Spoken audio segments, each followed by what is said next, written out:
les anciens joueurs de Joseph Kabila, au bazo rejoindre l'équipe Asika, il y a le président de la République, Félix Antoine Tshisekedi.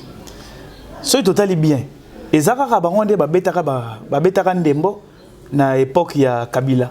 Mais batira pe côté buté ou c'est sa peuple. Mais kaka bango ba joueur wana ba skoti na équipe il y a président de la République. Vision zani. Ba pour la lisusu to kunande entraîneur wana za makasi koleka o mususu. Yo bengi bango ba joueur ngana zo benga bango ba Corbia. Kunda ebembe. Kude mbebe musala ngunini. Kukumba mowei. Amemi sirène azobetela ye ba gyrophare sirène ti destination Lilita. Pourquoi nazo benga bango ba Corbia? Bato wana bazalaki na Mobutu. Basali na Mobutu ti na lolenge ya bango ya mabe ya kosala bakumi Mobutu bamemi na Maroc. Mobutu akunji kuna. Badolite Maroc. Bazongi les sous toujours à Corbière ndebembe. Bazongi bayeko kamata Joseph Kabila Kabangi. Ngana beleli ya Joseph nepsi tala keba na batu wana. Musana na bango bayaka pembeni bakoyembela rais China Rambo tout. Ti bakokumba yo quelque part. Tomoni bango nyos ba utaki kutu ko sala ko renouveler ba vene bango ya loyauté et pas naie. Mais to comme le roi on dirait nzinzi batie pétrole bango na balongwe lelo Kabila zo telengana atiki sika vanda kingakati atiki nini résidence na ya ville ya Jelem to yebi ça et pas ya kosuka te. La maison Stelmach vous propose des prestations de qualité pour vos gâteaux de mariage, anniversaire ou autres événements. La maison Stelmach vous propose aussi des gâteaux personnalisés pour vos anniversaires ou autres. Contactez-nous au 06 63 30 36 83 ou encore au 07 81 83 15 74. Vous pouvez aussi nous contacter sur la page Facebook Stelmach.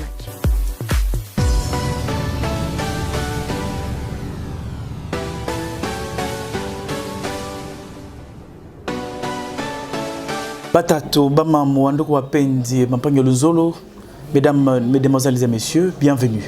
Très content de vous retrouver encore une fois de plus aujourd'hui devant vos écrans ou téléphones. Chers internautes, aujourd'hui je reçois pour vous un homme politique, un homme d'État.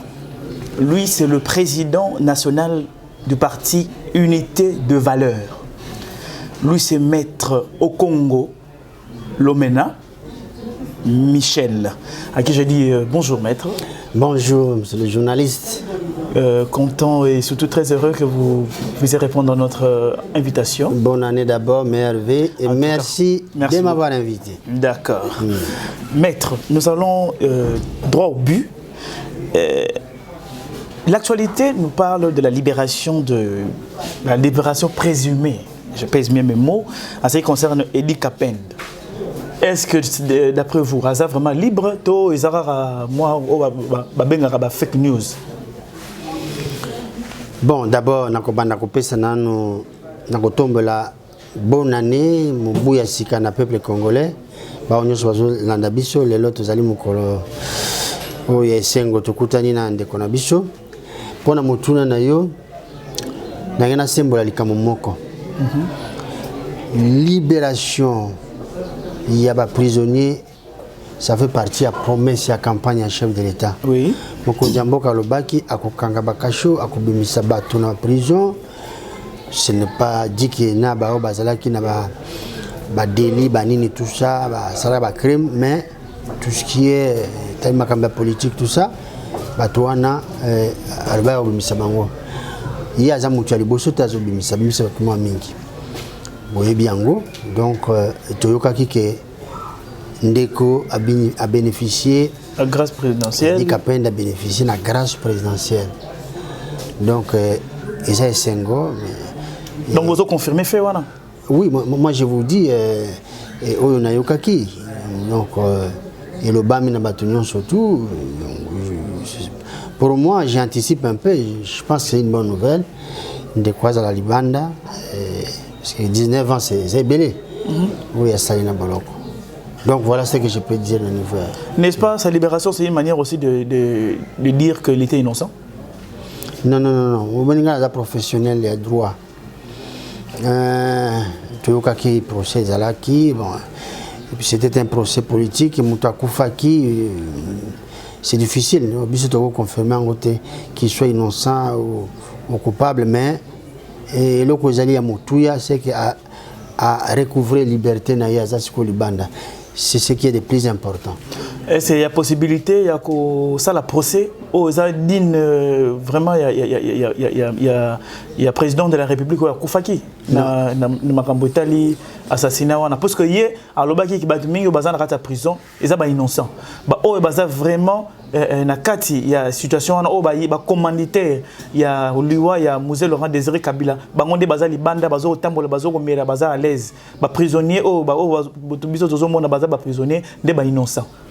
Non, mais c'est une affaire compliquée parce que Tilelo, Batikala Koyebisa Biso, Congolais, Nani Aboma qui est Laurent Désiré Kabila.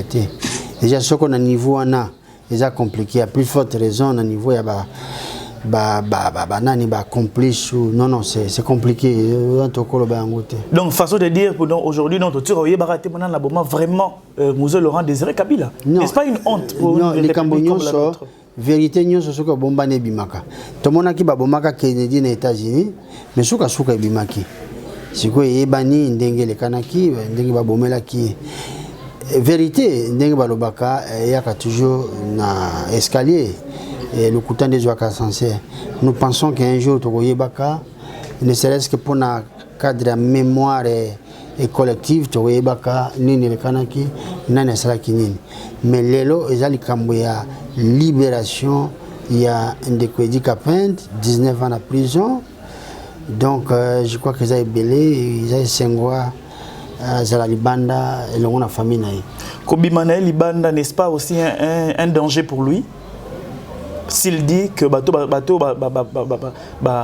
perpréta qui vraiment makamwana qui complot wana bazali banda et que banane ba côté azate azala quitté et qu'il a se retrouvé sous Libanda, n'est-ce pas un danger de peur que aloba par exemple makamosuso esengela quitté? Non, ce qu'on a lingina na banda ko kanisa lokola yozo kanisa wana na kolobaki azali mwana mboka, c'est un citoyen congolais. Donc, à bénéficier de la sécurité, nous sommes citoyens congolais bénéficiaires de la katia mabele na biso. Donc, nous avons de cette manière. Ok. En ce qui concerne l'union sacrée, les anciens joueurs de Joseph Kabila, au bazo rejoindre l'équipe Asika, il y a le président de la République, Félix Antoine Tshisekedi. C'est totalement bien. Et Zara Bangonde babetaka ndembo na époque ya Kabila. Mais batika pe kotia buté o sepelisa peuple. Mais kaka bango ba joueur wana ba skoti na équipe ya président de la République. Vision zani. Ba pola lisusu to kunande entraîneur wana za makasi koleka o mususu. Yo bengi bango ba joueur ngana zo benga bango ba Corbia. Kunda ebembe. Kude mbebe musala ngunini. Kukumba mowei. Amemi sirène azobetelaye ba gyrophare sirène ti destination Lilita so bokomi na mutu wana ata so bokomi na ebembe na cimetière et na nguya nzambe asekwi bobengi Corbière yako kamate akoboya bitete ngali susu te azongi akobuka mususu.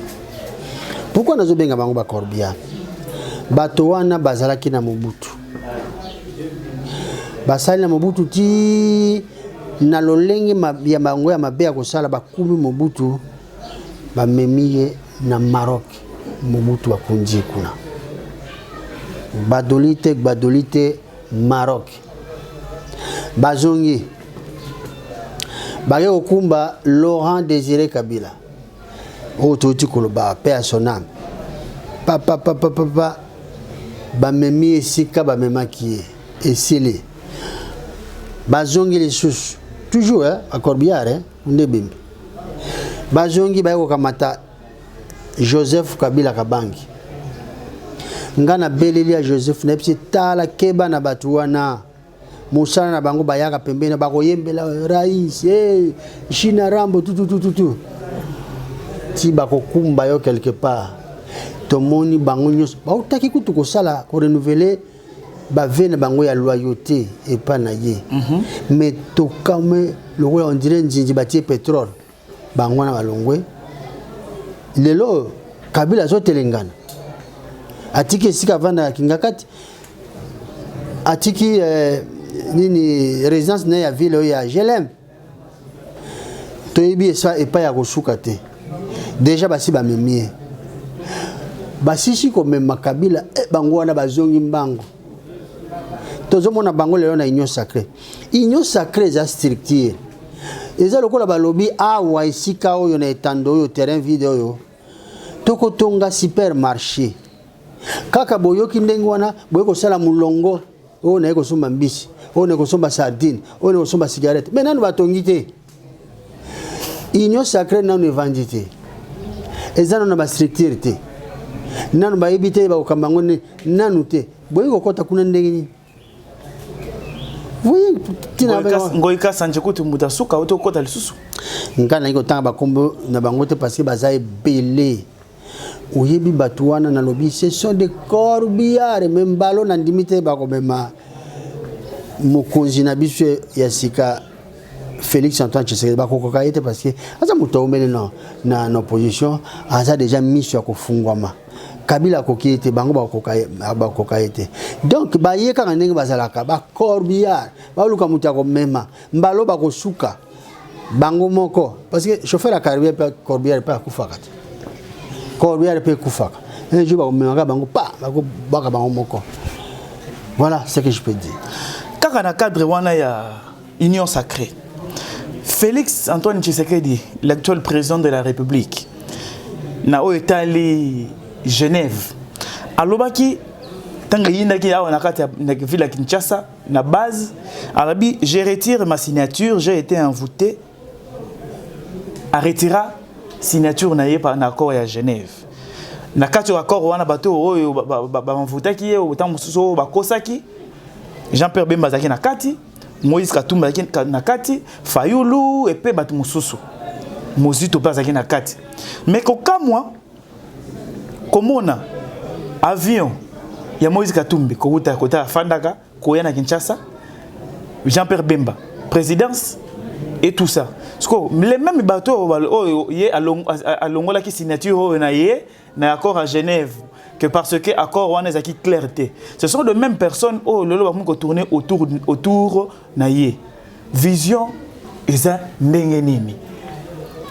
Non, politique ezali dynamique. Ce côté là en France, Kouchner, qui était un socialiste, ministre à l'époque à président Moussoussou, qui s'est retrouvé, le même Kouchner, qui s'est retrouvé ministre na politique et à droite, qui est opposé na bangoba socialiste.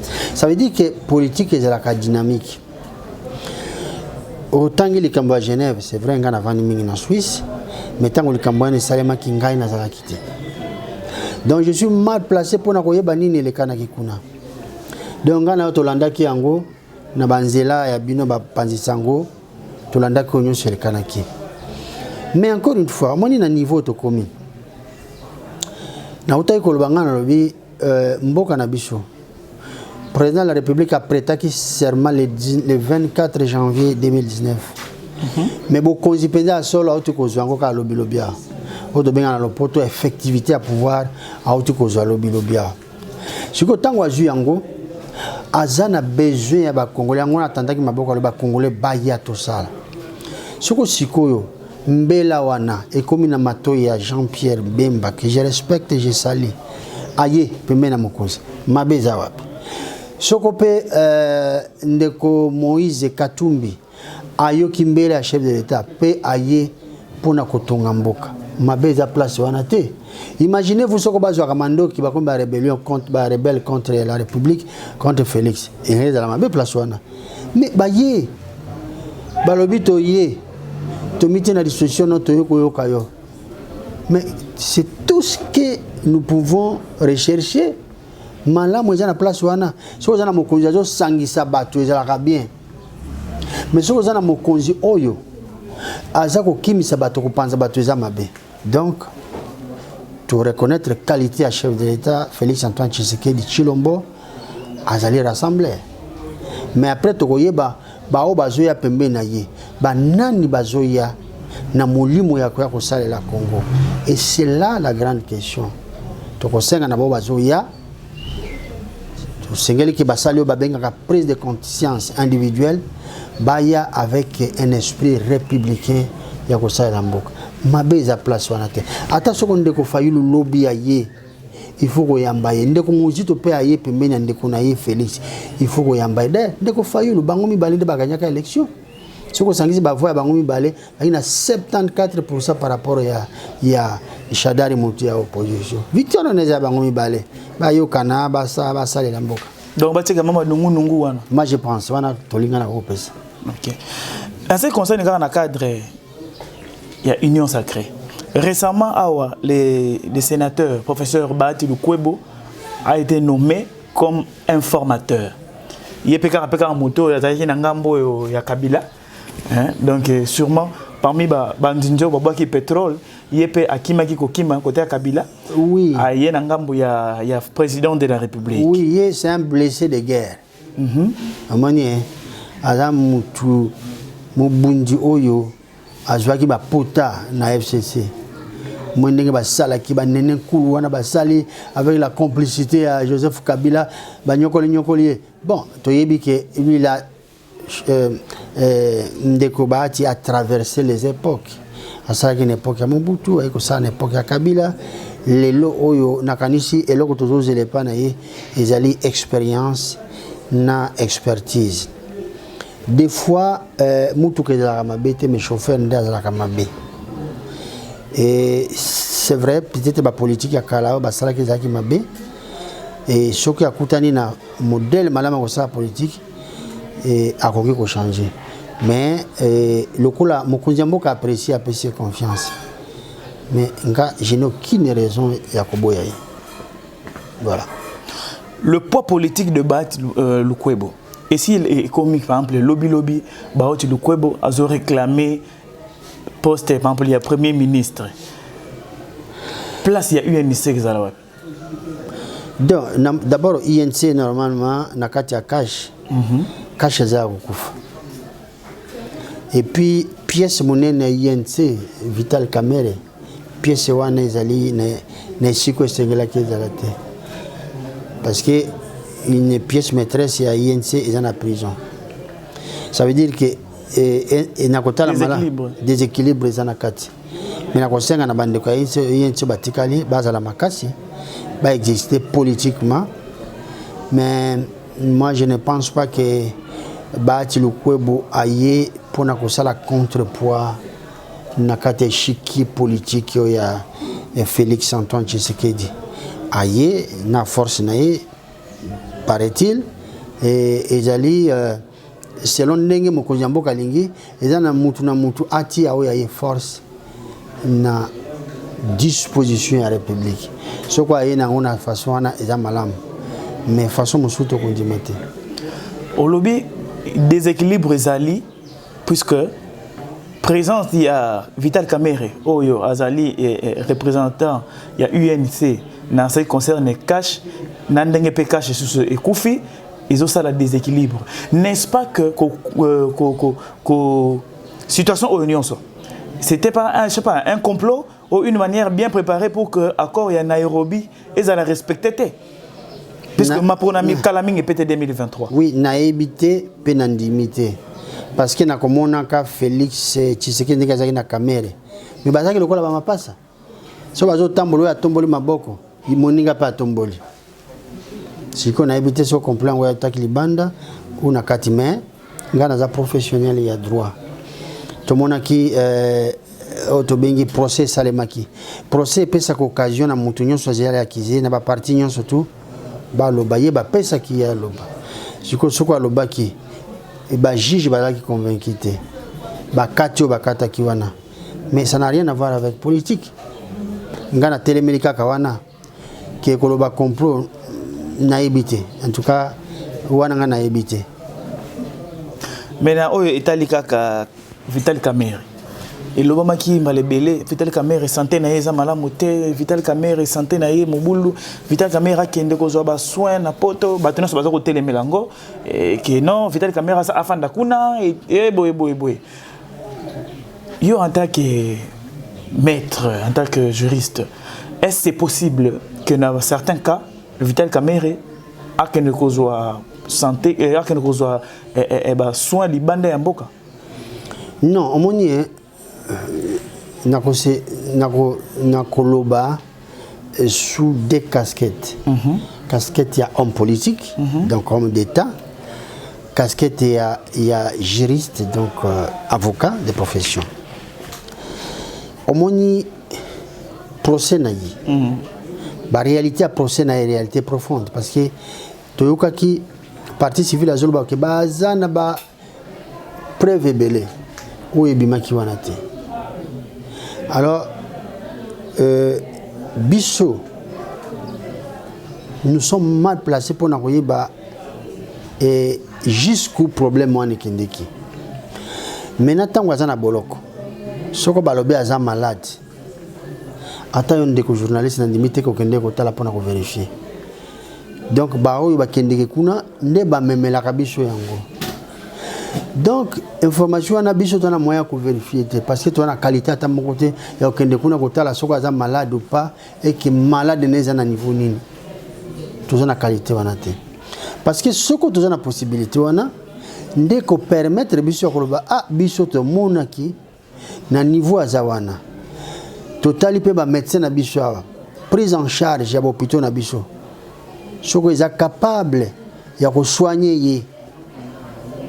Alors en ce moment, tout le bien tikala a ba soigner. Tout le monde que tozali na bisaleli ou ya ba munganga minganga mala moate. Donc tous en ba outils, l'hôpital les outils étaient et 5 ba miseli banda. Mais capacité d'appréciation on a tous en inventé. Yangona moyen lo bela polele égalité. Et sengeli to mona. To yo kapé ba médecin. Et en ce moment-là, nous pouvons dire quelque chose. Et si, puisque vous avez eu à dire que vous répondrez en 2 casquettes. Oui, dans la casquette, d'abord, il y a un homme d'État. Et dans la réponse, on a dans lobby en tant que juriste.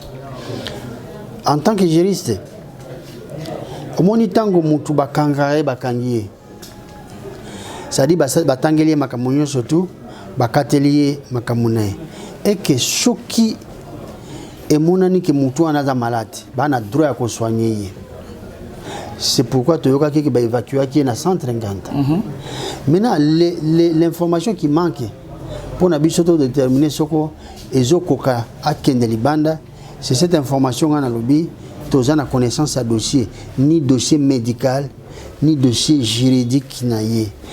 Donc tu as comme un problème de journaliste. Ngana ko pesa information malamute na place wana. Donc etali sikoyo. Ba union so bazana dossier nae bon ba ça la prestation à malam. Les ana niveau de sous-bichoté toko ça lango commentaire te. Alors on a etali tout à l'heure bo tu ko ça la moi ba échange de messages de vœux. Exact.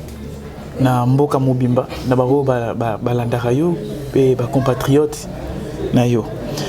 Olobeli que Rwanda a construire usine d'or na coltan. Mais nga na moni mabe wana te. Est-ce que zali mabe soki Rwanda azu mokano te nga lelo nazotonga usine na ngai ya coltan to usine na ngai ya or? Non, le problème c'est que na lobaki likambo ya Émirats Arabes Unis. Il y a petit chiffrement comme 1200 quelques où il a déclaré qu'il y a une écothèque. Mais Émirats Arabes Unis, il y a 12 000 et quelques. Mais moi oro ya zwaka est insignifiant azako bomé pa na biso soko ayibi abimisi bitumba wana Rwanda po bato bakima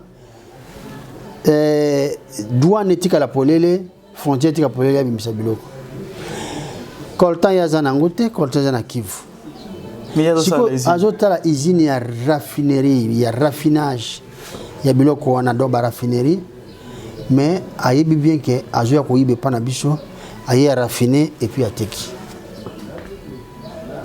parce que le Rwanda tie base militaire na mboka na biso yango nazolo ba polele nga be esengeli chef de l'état andimake Rwanda a déclaré guerre na biso na tango ya Kabila na lobanga lobi epa na biso tozaki na babengaka pompier pyromane appelisi moto ayeko sala assemblée ko boma ça c'était à l'époque de Kabila et jamais Félix Tshisekedi a comme pompier pyromane parce que yé abundeli Congo donc na régime ya Félix Tshisekedi tokoki kondimate Rwanda ya kokote la biso aboma et puis à ça na base militaire pa na biso d'ailleurs na lobela ki na message nanga na lobi ba expert ya Nations Unies ba lobi polele ke Rwanda sa côté na mabele na biso mais yango na lobaki na lobi soki ba soldat na biso armée na biso azali ko benga ba réserviste c'était parce que ba armée nyonso toyebi ke soko bitumba zali ba benga ka ba réserviste ba ba sala bitumba ba bazana mama soki ba wana basili ale ba rôler biso nyonso tozali plus à 100 millions tokende ko bunda bitumba wana c'est ce que j'ai dit et puis chef de l'état akata bundeko na Rwanda en même temps tolobela ki omoni mireza kuna tolobaki depuis kala peuple asalaki ba pétition pona totia mire ya sécurité entre le Rwanda na mboka na biso parce que même entre Amérique na Mexique mirezali entre Israël na Palestine mirezali il y a bokabwanité to ya bokabolité mais ya sécurité voilà on a lobaki na bandeko na lobi tozana bitumba et tala mboka nyonso soko bitumba ezali dans un esprit républicain bakter politique nyonso balobaka bobele munoko moko botiki nanu ko swana lobi tiens bazoboma biso mandoki ekoti bazoboma pepe to bunda nanu bitumba soko esile soko to ko swana to swana mais pas na biso zomona ce qui se passe mutu na mutu azoloba yaye non ce n'est pas possible ce n'est pas une attitude républicaine mais kalate awa Nations Unies ont renouvelé les sous contrat oyaye ya MONUSCO ya MONUSCO ont renouvelé contrat oyaye mais batu ba Rwanda zo continuer ko côté la biso ko fanda la biso na kata mboka bazo ça le loco. Non, il y a une différence entre la mission des Nations Unies Otobengi MONUSCO na kati na biso parce que MONUSCO a moko ya programme ya mission des Nations Unies. Nations Unies oui, Nations Unies ça dépend rôle ba couper ça parce que Nations Unies a un programme belé. Azana nous tous des bangonyo surtout programme des Nations Unies. Azana OMS, azana UNESCO tout ça. Mais pas na biso, il y a des missions. Ba mission za bisika bitumbezali. Mission na ezali bien définie, abattre la civile, abattre la bazo kufana be na abattre la bango. Oui, yango ngana lobaki rôle ya MONUSCO ezomona malamu te parce que na mokili mobimba mission ya Nations Unies o ezana Congo nde ezana personnel munene pe na budget munene. Et une année totale, je crois que ngana lingi suka il faut ba bima parce que budget à 2 milliards va pesa bango. Les loyo na cadre ba accord de coopération militaire. Si vous avez 2 milliards vous équipez l'armée na biso. Akosala musala koleka même. Vous voyez? Donc mission on a ça pèse le parce que biso to cotiser na Nations Unies. C'est ces bases à cotisation on a pende baza ko bimisa budget wana. Donc c'est simple, beaucoup ngola moko pesa na armée na biso. Beaucoup mona musala na pedire to banda ko sala yango na ba Tchad to kene na lera Mobutu. To sili sa bitumba Uganda to kene to sili si bitumba. Rwanda on tango ya nini ya invasion ya RPR ya nani to kono si sa bitumba kuna. Donc je crois que Nations Unies, MONUSCO, pour n'abuser les distractions. Ça n'a pas un sens dans le Nabiso. Ça ne devait pas continuer. Non, il faut ça. Vous voyez, biso ba Congolais to ba ko compter na ba effort na biso moko. To tika ko Américain ko sala biso et MONUSCO ko sala. Non, to tika loko wana. Nous pouvons préparer une armée. Na ba branche belé, garde frontières, garde civile, infanterie, belé. Botie bango ba sala musala. Les petits Rwandais to pelise moto na minute OK? Mais ko futa meza bien té. Ba yango ba zo ko se retirer. Mais Kabila zala ki wana to yebi politique na ye. Il y a permettant qui infiltration barondé maintenant surtout une armée. Alors salaire tant que vous avez mon congé armé où il y a chargé à futa azo futa batumala muté parce qu'il y a mon congé puisqu'il est rwandais au monde bazana ba poste de responsabilité belé et bangonde basala ki musala wana. Donc je crois que il est grand temps ya ko yebisa bango bazonga na malembe parce que bazongi te ba ozala considéré comme des infiltrés na boka na biso et puis kozala mabe ba ko le quand même na cour martiale. Voilà.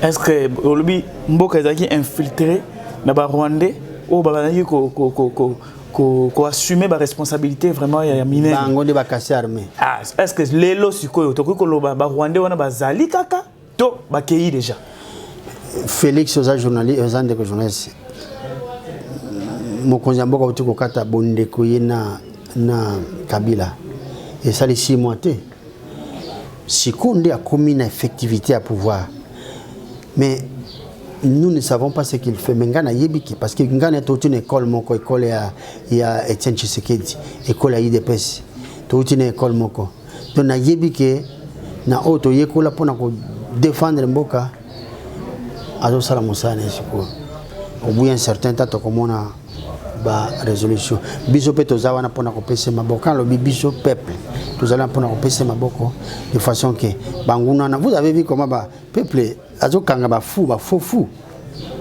quand je dis peuple toza simanaïs peuple a kangi ba fou na ba tema boma ya lokuta na ba dollars $3000 na ba Motorola.